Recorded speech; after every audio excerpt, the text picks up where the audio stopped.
Welcome back to Girls Frontline 2. In this video, we're going to cover mostly from the second half of the game up to almost current. At the time of this video, Chapter 8 just came out for me on January 16th, but this video covers up to the end of Chapter 7 since that was out. That's what was out prior to the release, which is Aliasing Effect. Now, there's a lot that I didn't have unlocked yet when I made my previous video, and now that I've gotten to what was the last chapter released, we have more thorough understanding of what we get unlocked. I'm gonna recap the combat real quick for those who haven't quite played the game.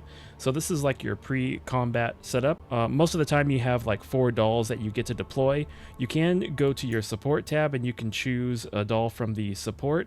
I don't know where these come from still. I don't know if these are like actually other people's or if they're just part of the system, but you always get to choose one support doll, and sometimes it comes in really handy if you're stuck on an incredibly hard battle. So you've got your tiles that you can choose from. You swipe over your dolls that you want. You have your objectives over in the top left up here. Hit combat start. You can choose to auto battle if you want right here in the middle. You have 3 combat speeds, 1, 2, and 3. If you choose the 3rd combat speed and you have it on auto, it'll go really fast for you. Now, sometimes the AI is kind of good at what it's trying to do. Sometimes it's really bad. It really depends on the doll that you actually have deployed. Some dolls are really terrible when they're on the auto system. They never really attack much. They might just do like their buffs and then kind of hide out on the side. Other dolls they seem to be more aggressive with. So, you know, it's not perfect. All you can do is just experiment and see what works for you. I'm gonna go ahead and take this off auto battle here for a second. Let that play out. Now, when you have your doll selected, you have a certain amount of movement that you can go to, and that's going to be shown in the yellow. You can rotate your battle screen so you can see all around the battlefield. You can choose to move to one of those movement areas. If you're next to an area that has like a little shield here, that means basically you're taking cover.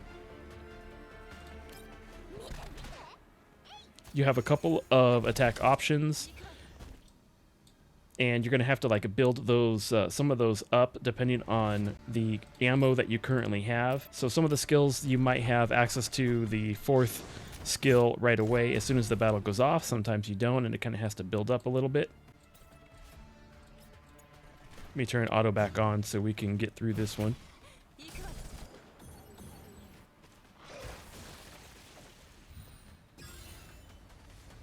Now, it's a lot more complicated than that, right? There's a lot of different little things to it based on like your confectious skill level or like your confectious level. There's certain skills that have like very specific parameters. Like if an enemy has a particular type of like buff or debuff on them, the way they get affected by that particular skill changes, and vice versa when it comes to like your heroes as well. I think honestly most people probably don't pay too much attention to all of those little parameters because it kind of just, it really just depends on what it is that you're trying to do in the battlefield. But I think most people don't really pay attention to those little things. You really just kind of try and do as much damage as possible, or you're trying to buff or heal your heroes as much as possible depending on the battle that you're in. Moving on over to the campaign section, you have 2 other areas besides just campaign. You have supply missions and combat simulations. We're going to start with supply missions. Now with supply missions, you've got in-depth search, equipment analysis, cognitive configuration, targeted study, and standardizing sync. So in-depth search is to mainly get your combat reports. Equipment is to get your blueprints. Cognitive, your stock bars. Targeted study, attachments for weapons. Standardizing sync is your Sardis Gold. Now you do get other rewards than that in each of these, but that's pretty much like the main thing that you're probably going to get out of each of these. And there is level requirements, so as you go down here, so like in this targeted study here, this one's actually split off depending on weapon type, and you'll notice here it'll have enemy units and it'll tell you what level they currently are. If I try and go down here, it says I need to reach commander level 38 still, so I can't quite get into that yet. So there are level requirements, but oh well. Now, it's important that you probably do these as much as you can, at least until the level that you're stuck with or you can do successfully. And that's because at some point during the main missions that you run through, you're going to run out of supplies that you're going to need for like upgrading your heroes or whatever the case is. And you pretty much need almost all of these resources. The thing that you don't really need all the time is like your weapon attachments, but they do help you out. So back over to the campaign, the next thing is combat simulations. Now combat simulations are a little bit less straightforward, and you have 6 areas. You got neural survey, boss fight, combat exercise, peak value assessment, expansion drills, and military simulation, which I don't have unlocked yet. Now neural survey is you're primarily getting transcription conductors in basic info cores. On the boss fight, this is split into 2 sections. It's standard battle and crossroad challenge. Now the real thing you get from this is the segment mark, and it's this little currency you can use in the shop. And in the crossroad challenge, you have to be commander level 50, so I can't actually even like show you that right now. So that's something that you get a little bit later on. And keep in mind, I finished chapter 7, so even at that point, going through all of the main missions and doing extra like side stuff, I'm still like not at the point yet where I can do the crossroad challenge. Combat exercise. This is like another PvP style area where you can set up a defense team and people then can attack your team for rewards and vice versa. Now sometimes the opponents are just bot teams, and it'll say simulation object, so that way you know. And other times it's people's team. So the main point of this PvP is to increase like your adept level, and you're going to need the adept level so you can unlock that military simulation that I just showed a bit ago that I haven't accessed yet. And you need these exercise pass tickets in order to play, and those do reset every single day. So if I take a look at like the enemies here, you can see simulation object on the end here. So these should be bots, and these other 3 should be people. Peak value assessment. This is where you deal with waves of enemies and control points on the battlefield. Your whole goal is to hit a certain score within a certain amount of turns, and the enemies get like harder as the time goes on, so it can actually be pretty difficult.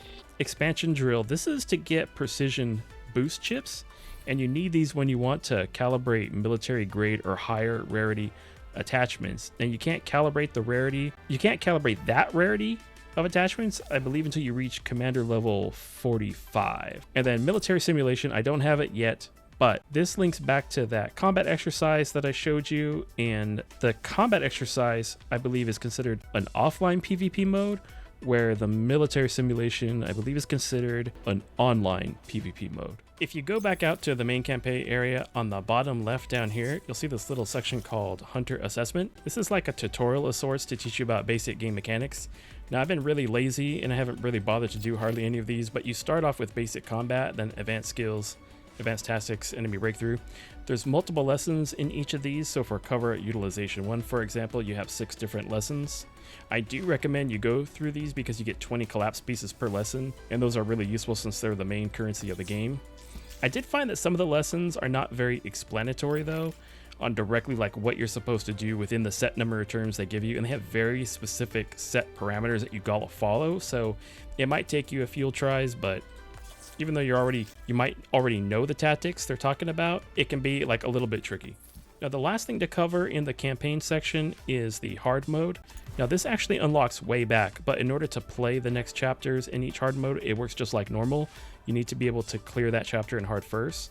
Now to give you an example of where you need to be at, if I go to hard and I go to chapter 1 here, the recommended level is level 25. So that kind of tells you where you might need to be in order to be able to like start doing this. Now if we head into the public area, we went over some of this last time, but Dormitory is where you can give gifts to your dolls and increase their infinity levels, and you need to increase their infinity levels because that increases the score for the level for the dispatch buff and the dispatch production, which we'll link to in a second. Now if you go to dispatch room, this here brings up this really important area because you can send your dolls out on missions and it gives you supplies. It's a formula that you've probably seen in a lot of other games, but in order to do the second page of missions here, you have to have your dispatch room upgraded to level 6, and that goes back to those affinity levels that you need to have for your dolls. So as you increase that, you can it'll give you experience, and then you can increase your level there. Right now my dispatch room is at level 4, for example. Now at the bottom you got 3 sections here: dispatch, assessment, income, and shop. So assessment here, this is when you get new dolls. There's a few objectives that you need to complete, and once you complete those objectives, then you can use them to send them out on those dispatch missions. Dispatch income, you have a couple of sections again. So you have your intelligence puzzles. Resource production, you have 3 areas here: combat report, analysis, blueprint, and Sardis Gold. And whichever one that you select that you want, it'll just start producing, and then you can come in here and just select it. It'll have that little orange marker there to indicate that that's the one that you're currently getting right now. Now, resource conversion. Resource conversion it's a ratio of 20,000 to 1, and you can convert any of these 3 resources here over to get a mystery coin, or wishing coin, excuse me, and you use that wishing coin to get a mystery box. And the mystery box is mostly things for like weapons-based stuff and character upgrades, but there is one hero that's in here that you can get, and it's this one right here. I don't know if they're going to change this later on, or if you get this one hero then it changes to like another hero. And in my opinion, the best thing that you can probably convert over to your wishing coins is probably Sardis Gold. And I say that because out of these 3 things, the Sardis Gold is probably the one that you'll have the most excess of, and you need the other 2 combat reports and analysis blueprints to upgrade your heroes and various things. So the gold, I think, is probably the one to go with, but you know, whatever, use your own judgment. Now, at the time of this video, I'll be working through chapter 8, but in terms of unlocked content, I don't think there'll be much change to what I've already covered here. So hopefully that should give you a good overview of what's available. I've really liked this game and I feel pretty invested in the storyline. I don't know what their plans are, if they will ever give us a proper conclusion though to everything that we've experienced between chapters 1 through 6, since those are the chapters that we originally out when the game launched. Personally, I would like to get a proper ending to what I see as the main story, and then as they release more gameplay later on, then expand on it. But I still want to see an actual ending or conclusion to the main experience, if that makes sense. This game has a lot of dialogue to go through, and the story nodes can sometimes be really long, but I think it's worth it to take the time to listen. There's a lot of dramatic occurrences in the story, and I think in a world where good game stories only come here and there, I feel like it's worth taking your time to pay attention to. But that's my take. So how's Girls Frontline 2 been for you? Are you enjoying the game? Do you plan to keep playing it? Let me know in the comments. Like the video if you actually enjoyed it. This has been Blue Screen of Tech, and I'll see you in the next game.